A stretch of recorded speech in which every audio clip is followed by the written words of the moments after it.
removing her jeans in seconds. Repeating the actions on her top half, he casts her garments onto the floor. Finally, he snips through her bra and knickers, his body juddering as he does so. He always seems to enjoy this last part the most, as the bare flesh is completely exposed. And there she is. The next one. Naked, spread-eagled before him, he assesses his work, nodding briefly.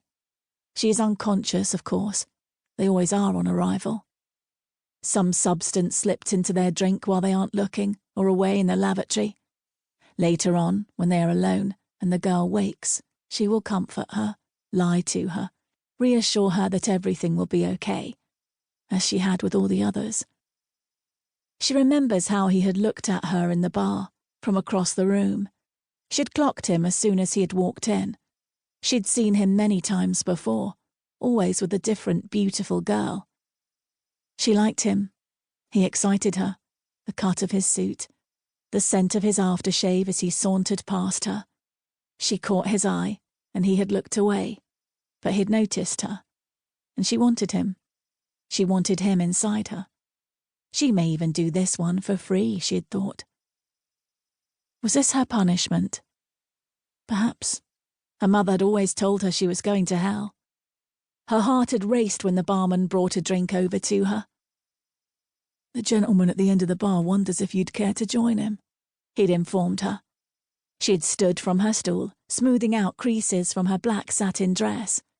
As she approached, she noticed his eyes, fixed on the hem of her skirt, skimming her thighs.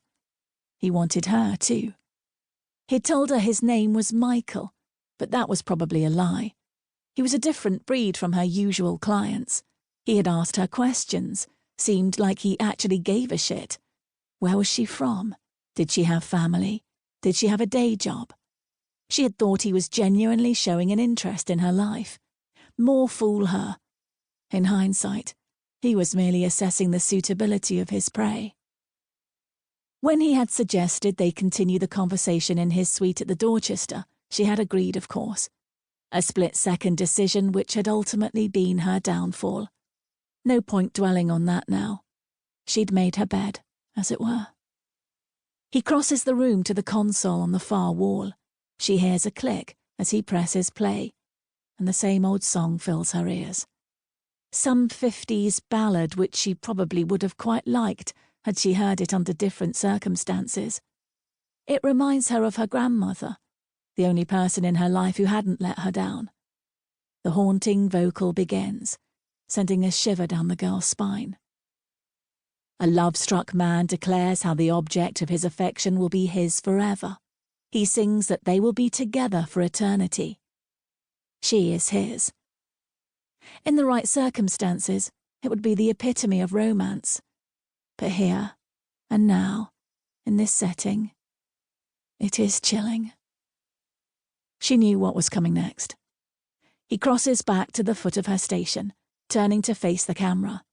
He begins his sickening strip-tease, removing his tie first, as he always does, then his shirt, trousers, and finally his tight, white briefs, folding each item into a neat pile on a black leather chair beside him.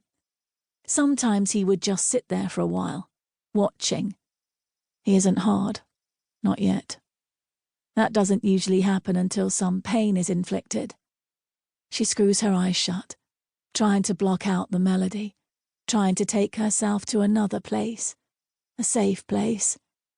She hears his bare feet pad across the floor and a scrape of metal as he chooses his instrument for today's session. She keeps her eyes closed, choosing not to know when it happens. Knowing it is coming is enough. She can hear his breathing beside her now. His head is by hers. She feels his tongue slip through the slit in the mask where her mouth is. His warm saliva on her lips as he probes her. She has learned there's no point fighting it. It only seems to make him enjoy it more. The song on repeat echoes round the room, the lyrics promising that the girl will always be his. And she fears that this may be true for her too. She wonders if she is special to him. He'd told her he was aroused by her resilience.